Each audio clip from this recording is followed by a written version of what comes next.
Intra party election कालदम करार देने का फैसला। पीटीआई को मुसद्दका कॉपी न मिली। पीटीआई का नुमाइंदा इलेक्शन कमीशन के बाहर कई घंटे इंतजार करता रहा। इलेक्शन कमीशन हुकाम ने कहा दरखास्त मिल गई, मुसद्दका कॉपी के लिए बुला लेंगे। बैरिस्टर गौहर कहते हैं पीटीआई बल्ले का निशान वापस लेने का फैसला चैलेंज करेगी। उम्मीद है अदलिया मुदाखलत करेगी और बल्ले का निशान बहाल होगा। पीटीआई से इंतखाबी निशान लेना साजिश का हिस्सा है। इलेक्शन कमीशन का फैसला मुस्तरद करते हैं। मुल्क अफरा तफरी का मुतहम्मिल नहीं हो सकता। बानी पीटीआई ही चेयरमैन थे, हैं और रहेंगे।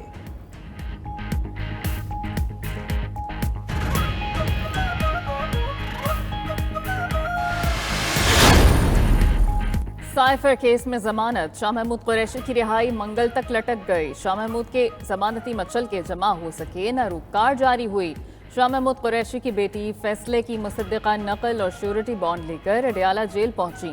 अदालती वक्त खत्म होने की वजह से आज श्योरिटी बॉन्ड जमा न हो सके।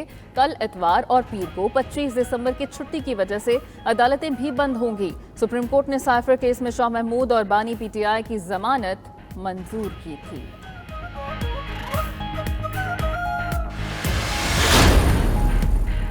बानी पीटीआई का तोशाखाना केस में सजा का फैसला मुअत्तल कराने के लिए सुप्रीम कोर्ट से रजू। रजिस्ट्रार ऑफिस ने दरखास्त एतराज लगाते हुए वापस कर दी। कहा अपील के साथ लफ की गई दस्तावेज मुकम्मल नहीं।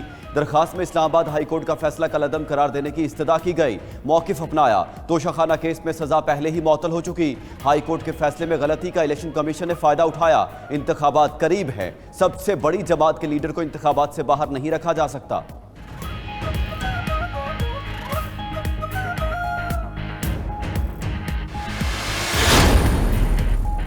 अडयाला जेल में साइफर केस का ओपन ट्रायल खुसूसी अदालत में समाअत हुई। अदालत ने गवाहों आजम खान और असद मजीद की शहादतें कलमबंद कर ली।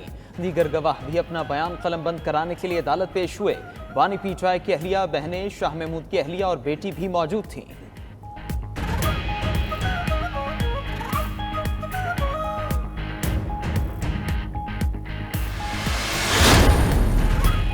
साइफर केस में 25 में से 2 गवाहों पर जरह मुकम्मल हो चुकी है। FIA प्रोसिक्यूटर शाखावर कहते हैं कि सुप्रीम कोर्ट ने वाज़ेह किया जमानत के असरात ट्रायल पर नहीं होंगे।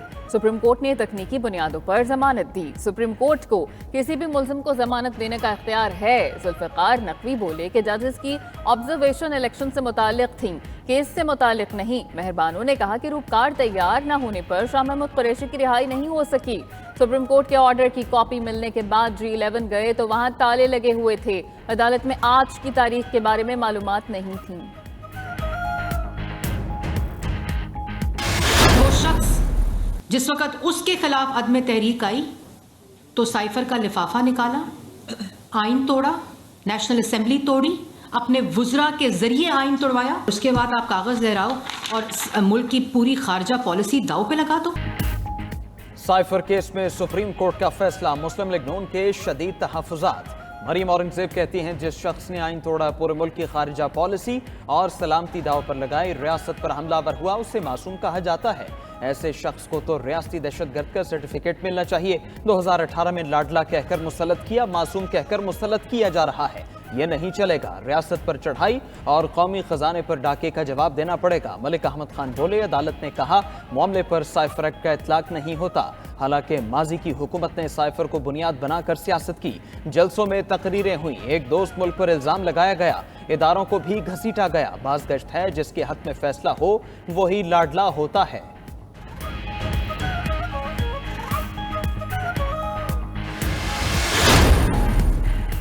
तहरीक इंसाफ का इंट्रा पार्टी इलेक्शन मजाक था। पीटीआई को कानून के मुताबिक इंट्रा पार्टी इंतखाबात कराने चाहिए थे। वो समझ रही थी कि इलेक्शन कमीशन माजी की तरह आंखें बंद करके बैठा रहेगा। रहनुमा पीपल्स पार्टी सईद गनी की कराची में मीडिया से गुफ्तगू। शर्जील मेमन कहते हैं कि बानी पीटीआई हर दौर में किसी न किसी का लाडला बन जाता है। 2018 में किसी का था, आज किसी और का है। साइफर लहराने से मुल्क को नाकाबिले तलाफी नुकसान हुआ, मईशत बैठ गई, 9 मई जैसे वाकयात हुए। दुश्मन मुल्कों की फंडिंग साबित हो चुकी। आम इंतखाबात कागजात नामजदगी की वसूली और जमा कराने का सिलसिला आज भी जारी रहा। उम्मीदवार कल शाम 4:30 बजे तक कागजात जमा करा सकेंगे। कागजात नामजदगी की जांच पड़ताल 25 से 30 दिसंबर तक होगी। कागजात के खिलाफ एतराज़ात 3 जनवरी तक दायर हो सकेंगे।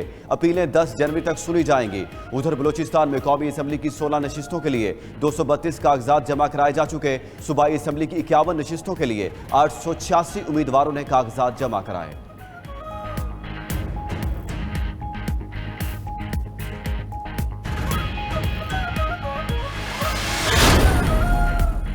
साबिक वज़ीर आज़म शहबाज शरीफ ने NA 242 कराची से कागजात नामजदगी जमा करा दिए। NA 242 से मुस्तफ़ा कमाल ने भी कागजात नामजदगी जमा कराए। मरियम नवाज के NA 119, 120, PP 159 और 165 से कागजात जमा। शाह महमूद कुरैशी के NA 151, जावेद हाशमी के NA 149 से कागजात जमा। मोहम्मद सोमरो ने NA 190, अमीर मकाम ने NA 11 से कागजात जमा करा दिए। तारिक बशीर चीमा के NA 168, नूरुल हक कादरी के NA 27 से कागजात जमा।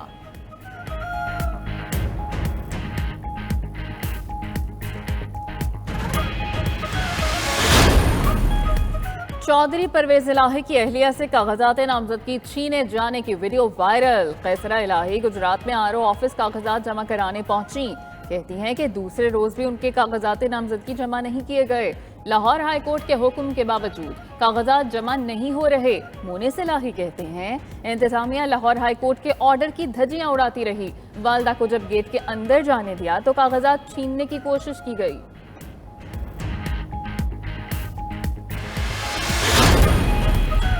परवेज इलाही तिब्बी मुआयने के बाद अस्पताल से दोबारा अडयाला जेल मुंतकिल। साबिक वज़ीर आला परवेज इलाही को सीने में तकलीफ के बायस रावलपिंडी इंस्टीट्यूट ऑफ कार्डियोलॉजी लाया गया था।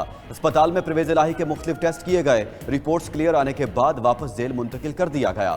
परवेज इलाही की रजामंदी न होने पर उनका थीलम स्कैन टेस्ट नहीं किया जा सका।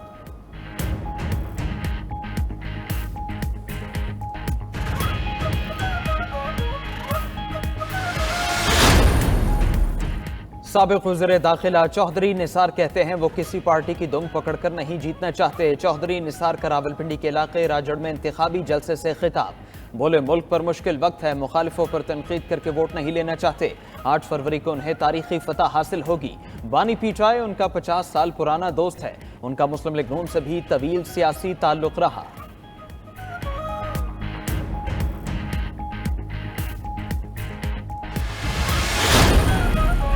साबिक रुकन कौमी असम्बली नूर आलम खान जमीयत उलमा इस्लाम में शामिल हो गए। नूर आलम ने JUI में शमूलियत का ऐलान न्यूज़ कॉन्फ्रेंस में किया।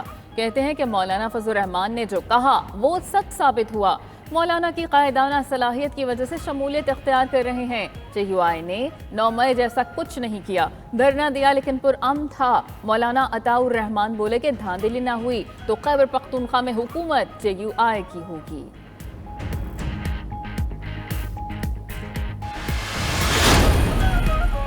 साबिक हुक्मरानों की नाकिस पॉलिसियों के बायस किसान मुश्किलात का शिकार हैं। इख्तिदार में आकर ज़री इनकलाब की राह हमवार करेंगे। किसान खुशहाल होगा तो मुल्क खुशहाल होगा। सरबराह इस्तेहकाम पाकिस्तान पार्टी जहांगीर खान तरीन की लोधरा से पार्टी रहनुमाओं की मुलाकात में गुफ्तगू। मुलाकात में लोधरा में इंतखाबी मुहिम और दीगर अहम पार्टी अमूर पर तबादला ख्याल।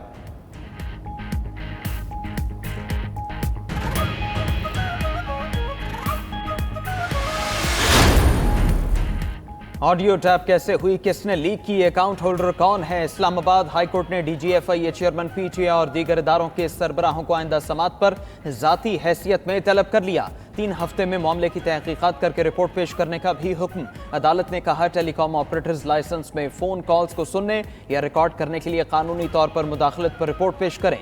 जस्टिस बाबर सत्तार की ऑडियो लीक करने और शेयर करने वाले सोशल मीडिया अकाउंट्स का तयन करने की भी हिदायत।